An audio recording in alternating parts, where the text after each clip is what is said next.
O transporte de cargas no Brasil corre um risco de sofrer impacto negativo com a interrupção de uma linha de financiamento do BNDES.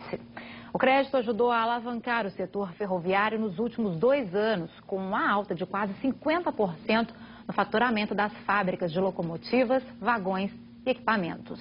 Com o corte dos incentivos, os empresários temem uma retração nas vendas de até 30%. Um problema que atinge diretamente Minas Gerais, onde funciona a única fábrica de locomotivas do país. O estado depende dos trilhos para escoar boa parte da produção de grãos, insumos agrícolas e outras commodities. No pátio, locomotivas modernas em linha de produção, 120 toneladas de tecnologia. A fábrica em Contagem é a única do Brasil.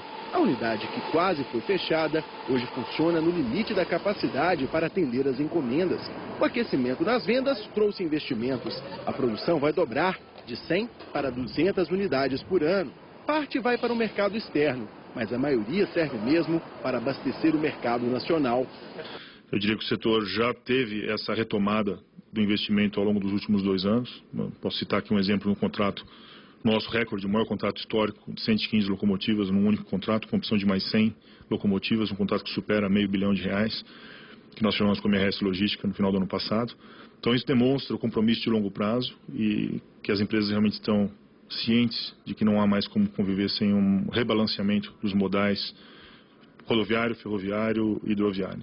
Uma das locomotivas que movem o setor é o programa de incentivo ao investimento em máquinas e equipamentos no BNDES. Só em 2010 o setor faturou a mais 47,6%. Mas com o anúncio do fim do benefício na semana passada, a indústria ferroviária no Brasil ainda não sabe o que fazer para se manter nos trilhos. No setor, os contratos são de longo prazo e as encomendas das novas locomotivas foram feitas com a política de incentivo.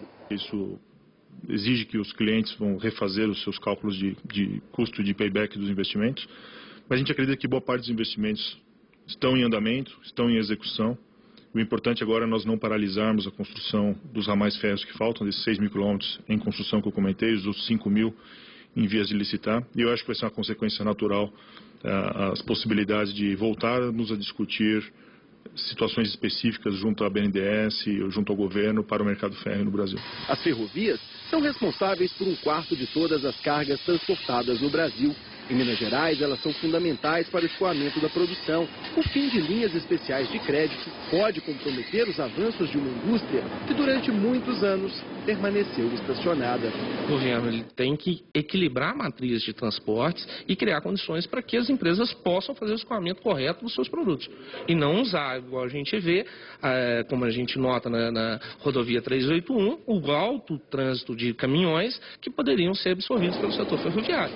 Então, ou seja, a falta de ferrovia afeta o outro setor também. Não é só de um lado que a gente tem que avaliar alternativas de transporte. É ruim para a gente. Usar o modal errado e nos atrapalhar a continuarmos crescendo e desenvolver as empresas. A malha ferroviária brasileira para o transporte de cargas é superior a 28.000 quilômetros. Nos últimos 13 anos foram investidos 24 bilhões de reais no setor. Hoje, os trens transportam 471 milhões de toneladas por ano, que é um salto de 86% se comparado ao volume transportado em 1997.